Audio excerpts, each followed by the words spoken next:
కావేరీ జలాల వివాదం మరోసారి రెండు రాష్ట్రాల మధ్య ఉద్రిక్తతను పెంచుతోంది. తమిళనాడుకు నీటిని విడుదల చేయాలన్న ఆదేశాలతో కర్ణాటకలో రాజకీయాలు వేడెక్కాయి. ఇక అసలు విషయానికి వస్తే కావేరీ జల నియంత్రణ కమిటీ అంటే CWRC కర్ణాటకకు కీలక ఆదేశాలు జారీ చేసింది. 15 రోజుల పాటు ప్రతిరోజు 3500 క్యూసెక్కులను తమిళనాడుకు విడుదల చేయాలని సూచించింది.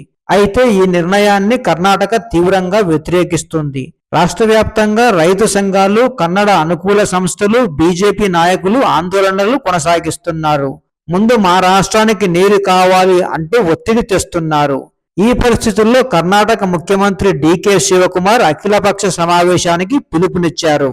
ఈ సమావేశంలో అన్ని రాజకీయ పార్టీల నేతలు, కేంద్ర మంత్రులు, పార్లమెంటు సభ్యులు, కావేరీ పరివాహక ప్రాంత ప్రజాప్రతినిధులు, సీనియర్ నాయకులు పాల్గొననున్నారు.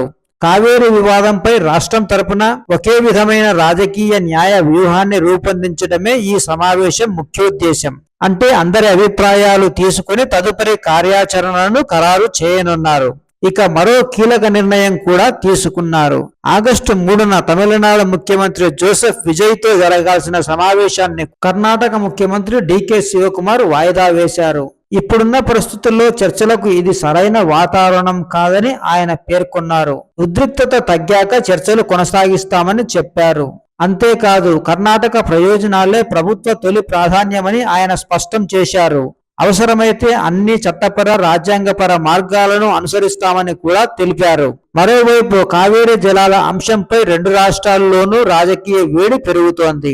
ఒకవైపు నీటిని విడుదల చేయాలని CWRC ఆదేశాలు, మరోవైపు అవి అమలు చేయొద్దంటూ కర్ణాటకలో నిరసనలు. మొత్తానికి కావేరీ వివాదం మరోసారి రాజకీయంగా కీలక మలుపు తీసుకుంది. ఇప్పుడు DK శివకుమార్ నిర్వహించే అఖిలపక్ష సమావేశంలో ఎలాంటి నిర్ణయం తీసుకుంటారు, అలాగే తమిళనాడుతో చర్చలు ఎప్పుడు జరుగుతాయి అనే అంశాలపై అందరి దృష్టి నిలిచింది.